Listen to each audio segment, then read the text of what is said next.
Hello everyone, welcome back. તો last લેક્ચરમાં આપણે જોયું કે વોટ ઇઝ ડેટા માઇનિંગ, એને રિલેટેડ બહુ બધા એક્ઝામ્પલ પણ જોયા. ના વી વિલ સ્ટડી કે આપણે જોઈશું કે ડેટા માઇનિંગની જે ફંક્શનાલિટીઝ છે એ કયા કયા ટાઈપની છે. એટલે કે ડેટા માઇનિંગ જે યુઝ થાય છે એ બે રીતે યુઝ થઈ શકે. First one is descriptive and second one is predictive. તો આ ઓવરવ્યૂ છે કે ડિસ્ક્રિપ્ટિવ એટલે શું છે કે તમારી પાસે અમુક ટાસ્ક છે, અમુક ડેટા છે, એના આધારે રેગ્યુલર જે પણ તમે ટાસ્ક કરો છો કે ગ્રાફ બનાવો છો, એનાલિસિસ કરો છો, આ ફર્સ્ટ મેથડ છે. And second one is predictive. એટલે સેકન્ડ એની ફંક્શનાલિટી કઈ છે કે બેઝડ ઓન કરંટ ડેટા અથવા પાસ્ટ ડેટા એના આધારે તમે કંઈક પ્રિડિક્ટ કરો છો કે in short future or further future શું થઈ શકે. લેટ્સ સી ઇન ડિટેલ કે ફર્સ્ટ ઓફ ઓલ બેઝિક તો મેં તમને કીધું કે તમારી પાસે કંઈ પણ ડેટા છે એનું એનાલિસિસ કરો અને એમાંથી જે નકામો ડેટા છે એ કાઢી નાખો અને જે કામનો ડેટા છે એના આધારે કંઈક ટ્રેન્ડ ફાઇન્ડ કરો અને તમે કંઈક કામ કરો છો. That is called descriptive data mining. And predictive data mining શું છે કે તમારી પાસે જે પણ ડેટા છે એના આધારે ફર્ધર ફ્યુચરમાં શું થઈ શકે છે બેઝડ ઓન પાસ્ટ ડેટા એવું એનાલિસિસ હશે. તો આ છે પ્રિડિક્ટિવ ડેટા માઇનિંગ. મતલબ ડેટા માઇનિંગમાં બે વે છે. એક વે અથવા તો એક આખું ફિલ્ડ જે કામ કરે છે એ પ્રિડિક્ટિવમાં કામ કરે છે અને એક આખું ફિલ્ડ છે એ ડિસ્ક્રિપ્ટિવમાં કામ કરે છે. દેન પ્રિસિઝનનેસ, મતલબ કે કયો ડેટા અથવા કયા ફિલ્ડમાં જે બી રિઝલ્ટ આવે છે એ પ્રિસાઇઝ આવે છે. તો ઓફકોર્સ જે ડિસ્ક્રિપ્ટિવ છે એમાં એક્યુરેટ ડેટા આવશે. રીઝન શું છે કે તમે શું કરી રહ્યા છો કે તમારી પાસે જે પણ રેકોર્ડ્સ છે, જે પણ ડેટા છે એનું તમે જસ્ટ એનાલિસિસ કરીને એનું ગ્રાફિકલ રિપ્રેઝન્ટ કરો છો. એવી રીતે રિપ્રેઝન્ટ કરો છો કે જેમાંથી તમને કંઈ યુઝફુલ ઇન્ફોર્મેશન મળે, યુઝફુલ ટ્રેન્ડ મળે. જ્યારે પ્રિડિક્ટિવ એનાલિસિસનું કામ શું છે કે જે પણ ડેટા છે એના આધારે ફર્ધર ફ્યુચરમાં શું થશે, તો જે એકચ્યુઅલી થઈ ગયું છે એને રિપ્રેઝન્ટ કરવું અને શું થશે એને રિપ્રેઝન્ટ કરવું બે અલગ વસ્તુ થઈ જાય છે. તો જે થઈ ગયું છે એની એક્યુરેસી ઓફકોર્સ હાઈ હશે કમ્પેરેટિવલી પ્રિડિક્ટિવ ડેટા માઇનિંગમાં. મતલબ કે આ ફોર એક્ઝામ્પલ હું વાત કરું કે મારી પાસે 10,000 મોબાઈલ્સ હતા. હવે આ 10,000 મોબાઈલ મેં સેલ કરેલા, એમાંથી અમુક એપલ કંપનીના છે, અમુક બી કંપનીના છે, અમુક સી કંપનીના છે. તો હવે આના આધારે હું કંઈક પ્રિડિક્શન અથવા આના આધારે હું કંઈક એનાલિસિસ કરું છું કે મારું ફર્સ્ટ ક્વાર્ટરની અંદર એ કંપનીના ફોન વધારે વેચાણા કમ્પેરેટિવ બી ક્વાર્ટરમાં. તો હવે આ જે ડેટા છે એની એક્યુરેસી ઓફકોર્સ વધારે હોવાની, કેમ કે મારી પાસે એ અને બીના સેલ્સના ડેટા છે. બટ પ્રિડિક્ટિવ ડેટા માઇનિંગનો મતલબ શું છે કે હવે અપકમિંગ ક્વાર્ટરમાં એટલે કે થર્ડ ક્વાર્ટર અને ફોર્થ ક્વાર્ટરમાં એ કંપનીના કેટલા મોબાઈલ વેચાશે. અગર હું મારા આજે પણ ડેટા છે આના આધારે એક પ્રિડિક્શન કરું કે 60% મોબાઈલ છે એ કંપનીને વેચાશે, બટ આની એક્યુરેસી 100% નથી. મતલબ કે 60 મોબાઈલ એના વેચાય એવું જરૂરી નથી. It is called predictive data mining. તો આ એનું એક ફિલ્ડ છે. Then physical analysis method practical analysis method, મતલબ કે ડિસ્ક્રિપ્ટિવ ડેટા માઇનિંગ હશે એમાં પ્રેક્ટિકલી શું કામ થતું હશે તો મેઇનલી સ્ટાન્ડર્ડ રિપોર્ટિંગ, અલગ જાતના રિપોર્ટ બનાવે. તમારી પાસે નંબર્સ ઓફ ડેટા છે એના ઉપરથી તમારે એનાલિસિસ કરીને કંઈક રિપોર્ટ જનરેટ કરવાનો છે. ફોર એક્ઝામ્પલ કે તમે ડીમાર્ટ લઈ લો, આપણું સ્ટાન્ડર્ડ એક્ઝામ્પલ, કે છેલ્લા 50 વર્ષમાં 15 વર્ષમાં કઈ વસ્તુ વધારે વેચાણી છે આનો એક રિપોર્ટ જનરેટ કરવાનો થાય. તો that is called standard report. પછી છે ક્વેરી અથવા ડ્રીલ ડાઉન ઓપરેશન, મતલબ કે હવે તમે એવું કહી દીધું ફોર એક્ઝામ્પલ કે તમારી ABC નામની વસ્તુ વધારે વેચાણી છે. તો હવે ABCમાં ટુ બી પ્રિસાઇઝ કે A સિટીમાં કેટલી વેચાણી, B સિટીમાં કેટલી વેચાણી, C સિટીમાં, તો આ ડ્રીલ ડાઉન ઓપરેશન થયું અથવા પર્ટિક્યુલર એક જ સિટી કીધું તો આ થઈ ગઈ તમારી ક્વેરી. અથવા તો એડહોક રિપોર્ટિંગ. એડહોક રિપોર્ટિંગ શું છે તો કે તમને ઇન્સ્ટન્ટલી કંઈક વસ્તુ કીધી જે ટેમ્પરરી બેઝ છે. એ એરિયાનો જે બોસ છે એ ડેટા સાયન્ટિસ્ટને એવું કહેશે કે ભાઈ મારા અપકમિંગ જે પ્રોજેક્ટ છે એના માટે પાસ્ટની હિસ્ટ્રી ચેક કરવી છે કે અગર હું કયા એમ્પ્લોયીએ કેટલું કામ કરેલું છે, કયા ડેસ્ક ઉપર કેટલી સેલ થાય છે, તો એને ઇન્ક્રીમેન્ટ આપવું કે નહીં.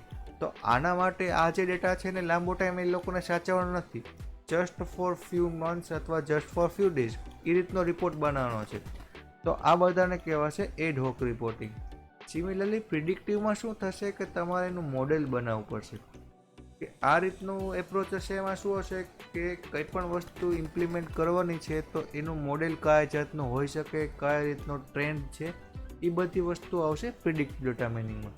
દેન સેકન્ડ વન ઇઝ ફોરકાસ્ટિંગ, કે તમારે ફાઇનલ આઉટપુટ શું હોય કે તમારી પાસે પાસ્ટનો ડેટા છે, આના આધારે તમે કંઈક ફોરકાસ્ટ કરો. દેટ મીન્સ કે અગર મારી પાસે છેલ્લા 100 વર્ષનો ડેટા છે એ સિટીનો, અને એ સિટીમાં જનરલી ફર્સ્ટ ટુ 3 મંથમાં, એટલે કે જાન્યુઆરી, ફેબ્રુઆરી અને માર્ચ, સપોઝ કે જાન્યુઆરી, ફેબ્રુઆરી, માર્ચ આની અંદર 7°C થી 8°C ટેમ્પરેચર રહે છે. તો હું એવું ફોરકાસ્ટ કરી શકું કે હવે જે જાન્યુઆરી અથવા ફેબ્રુઆરી આવે છે એમાં ટેમ્પરેચર મારું 7 to 8 ડિગ્રીની વચ્ચે રહેશે. બટ મેક શ્યોર કે ફોરકાસ્ટિંગ એટલે જસ્ટ વેધર ફોરકાસ્ટિંગ નથી, કોઈ પણ જાતનું ફોરકાસ્ટિંગ હોઈ શકે છે. દેન સિમ્યુલેશન એન્ડ એલર્ટ્સ. તો સિમ્યુલેશન એન્ડ એલર્ટ શું છે તો કે કંઈ પણ નવી ટેકનોલોજી ઇમ્પ્લિમેન્ટ કરતાં પહેલાં એનું બેઝિક મોડેલ બનાવવામાં આવે, અને એ બેઝિક મોડેલના આધારે અમુક ડમી ડેટા ઇનપુટ કરવામાં આવે. For example A to B station છે, A station to B station multiple path available છે. ફોર એક્ઝામ્પલ આપણે ટ્રેનની વાત કરી, હવે તમે આ જગ્યાએ નવો એક ટ્રેનનો પાથ એડ કરો છો, પાથ નંબર 4. તો આ ટ્રેન ઉપર એટ અ ટાઈમ અથવા તો આખા દિવસમાં 10 અલગ અલગ ટ્રેન આવે છે. તો એકચ્યુઅલ ટ્રેનને આ પાથ ઉપર દોડાવતા પહેલાં એ લોકો એનું સિમ્યુલેશન બનાવશે, ફેક ડેટા નાખશે અથવા તો ટેમ્પરરી ડેટા નાખશે, અને એના આધારે પ્રિડિક્ટ કરશે કે શું આ 4th ટ્રેક નાખવાથી આ 3 ટ્રેક ઉપર લોડ ઓછો થયો, અથવા તો આ ટ્રેક ઉપર કોઈ એક્સ્ટ્રા પ્રોબ્લેમ આવી રહ્યો છે કે નહીં. આ દરેક વસ્તુ સિમ્યુલેશનમાં આવશે, અને ઇન કેસ કંઈ ઇસ્યુ આવે છે તો એલર્ટ જનરેટ કરી શકો, અથવા તો કરંટ જે સિસ્ટમ છે એમાં કંઈ ફોલ્ટ આવીને તમે એલર્ટ જનરેટ કરવા માગતા હોય તો પણ આવી શકે.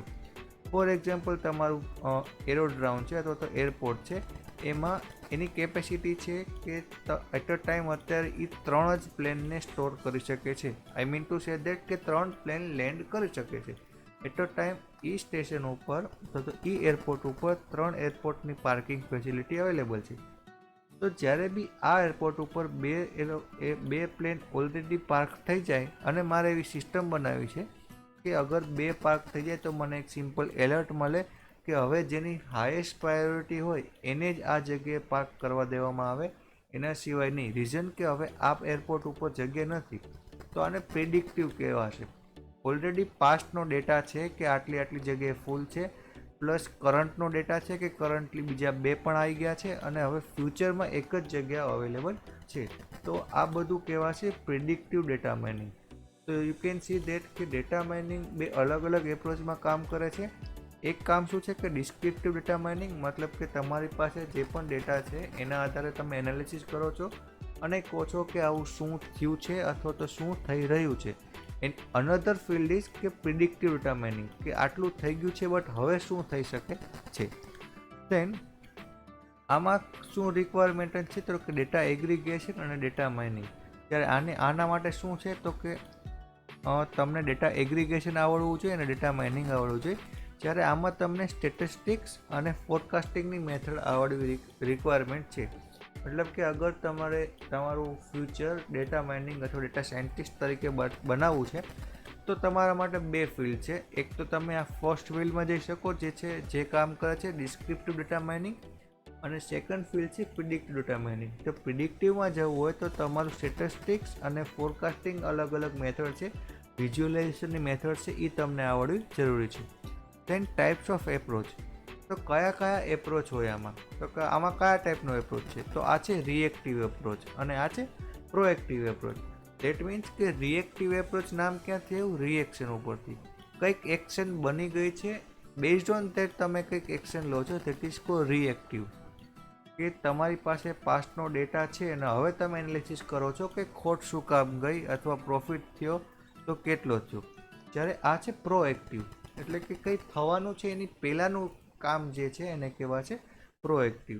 આમાં કયા ટાઈપની મેથડ અથવા કયા ટાઈપના ક્વેશ્ચન હોય તો કે વોટ હેપન, શું થઈ ગયું, એક્ઝેક્ટલી પ્રોબ્લેમ ક્યાં છે, કેટલો ટાઈમ લાગશે, ફ્રીક્વન્ટ પ્રોબ્લેમ શું છે, આ બધું આવશે ડિસ્ક્રિપ્ટિવ ડેટા માઇનિંગમાં.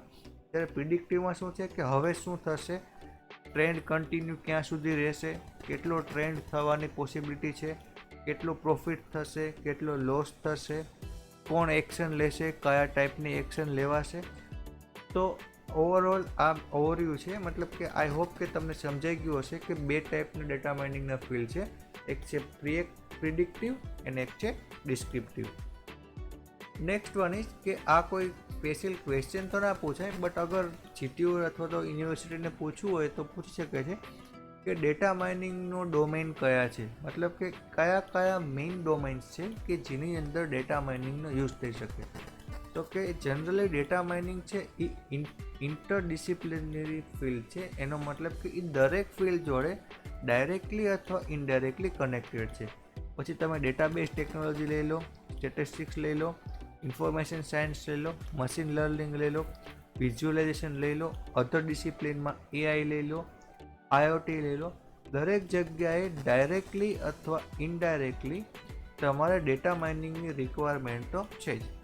ફોર એક્ઝામ્પલ કે તમે મશીન લર્નિંગ લઈ લો, તો વોટ ઇઝ મશીન લર્નિંગ? તો મશીન લર્નિંગ એવી એક સિસ્ટમ છે કે જેમાં તમે તમારું બનાવેલું મશીન અથવા રોબોટ એટલે કે પ્રોગ્રામ જે છે વોટ એવર, તમે એને કંઈક ઇનપુટ્સ આપો છો અને આ ઇનપુટ ઉપર એ કંઈક પ્રોસેસ કરે છે અને કંઈક લર્ન કરે છે. તો હવે આ જે ઇનપુટ છે એ ઇનપુટ આપતા પહેલાં તમારે એના ઉપર ડેટા માઇનિંગ એપ્લાય કરવું પડશે. શું કામ? તો કે આ જે ડેટા છે એ એક્યુરેટ છે કે નહીં, કામનો ડેટા છે કે નહીં, એ બધું પહેલાં ચેક થશે. પછી તમે તમારા ઇનપુટમાં આપશો. રીઝન કે ક્યાંક મેં ભણાવ્યું અથવા તો હવે ભણાવીશ કે garbage in equal to garbage out, મતલબ કે જેટલો ખરાબ ડેટા હશે એટલું ખરાબ આઉટપુટ મળશે. So this are the main domains of data mining. ડેટાબેઝમાં પણ વપરાય છે, સ્ટેટિસ્ટિક્સમાં વપરાય છે, અધર ડિસિપ્લિન્સ છે લાઈક એઆઈ, આઈઓટી. તો બહુ બધી જગ્યાએ ડેટા માઇનિંગનો યુઝ થઈ શકે છે.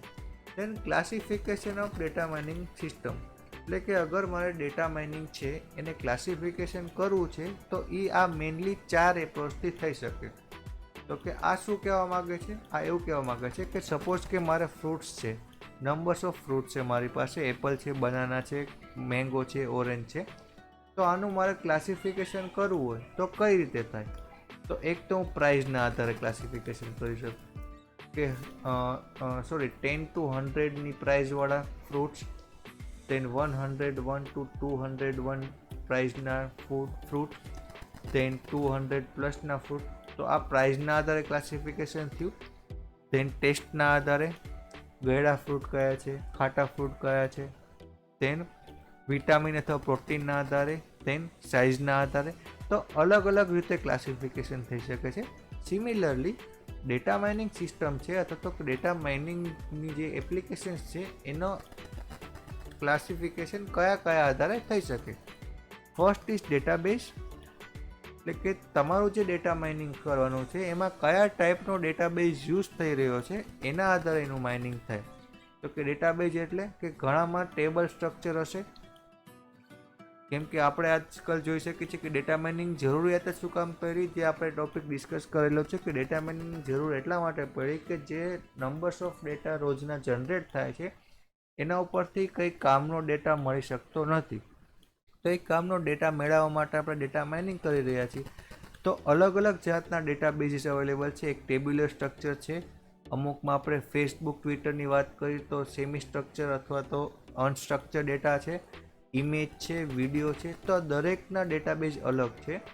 તો આ અલગ અલગ ડેટાબેઝ ઉપર અલગ અલગ મેથડથી કામ થશે, એટલે કે એનું એક ક્લાસિફિકેશન થઈ શકે, classification based on database. A નામનો અથવા એ ટાઈપનો ડેટાબેઝ, બી ટાઈપનો ડેટાબેઝ, સી ટાઈપનો database. Then second thing is knowledge to be mined, કે તમારા ડેટા માઇનિંગ ઉપરથી તમારે કયા ટાઈપનું નોલેજ જોઈએ છે. શું તમારે ટ્રેન્ડ ફાઇન્ડ કરવો છે, શું તમારે ફાઇનલ આઉટપુટ જોઈએ છે, શું તમારે ગ્રાફ જનરેટ કરવો છે, શું તમારે પ્રિડિક્શન કરવું છે, શું તમારે એનાલિસિસ કરવું છે. તો કયા ટાઈપનું નોલેજ જોઈએ છે એના આધારે અલગ અલગ ડેટા માઇનિંગની મેથડ અવેલેબલ છે. ધેન ટેકનિક અથવા મેથડ, એક જ અલ્ગોરિધમ અથવા તો એક જ વસ્તુ ફાઇન્ડ કરવા માટે મલ્ટિપલ મેથડ્સ અવેલેબલ છે. તમારાથી કઈ મેથડ ફોલો કરો છો એ રીતનું ક્લાસિફિકેશન હોય એને કહેવાશે ટેકનિક અથવા તો method utilisation. And last one is application adapted, એટલે કે કઈ એપ્લિકેશન છે, એપ્લિકેશનના આધારે ડેટા માઇનિંગનું ક્લાસિફિકેશન. તો જે મેં પહેલાં કીધું એ તો તમે સમજી ગયા, બટ એપ્લિકેશનના આધારે શું છે એ જ આપણે જોઈ લઈ. તો કે રિટેલમાં તમારે ડેટા માઇનિંગની જરૂર પડે, ટેલિકમ્યુનિકેશન, બેન્કિંગ, મતલબ કે કયા ટાઈપની એપ્લિકેશન છે એના આધારે ડેટા માઇનિંગનું કામ. તો આ અલગ અલગ ક્લાસિફિકેશન જનરલી એક્ઝામમાં પૂછાવાની પોસિબિલિટી ઓછી છે, બટ અગર પૂછે તો 4થી લઈને 7 માર્ક્સની અંદર પૂછાઈ શકે છે. બટ મેઇન ટોપિક શું છે? મેઇન ટોપિક એ છે કે તમારું ડેટા માઇનિંગને ડોમેન્સ કયા છે એ તમને ખાસ ખ્યાલ હોવો જોઈએ. અને બીજી વસ્તુ છે કે what is descriptive data mining and what is predictive data mining. I hope કે તમને આજના લેક્ચરમાં દરેક વસ્તુનો ખ્યાલ આવી ગયો છે. અગર નથી સમજાણું તો તમે કમેન્ટ કરીને જણાવી શકો છો.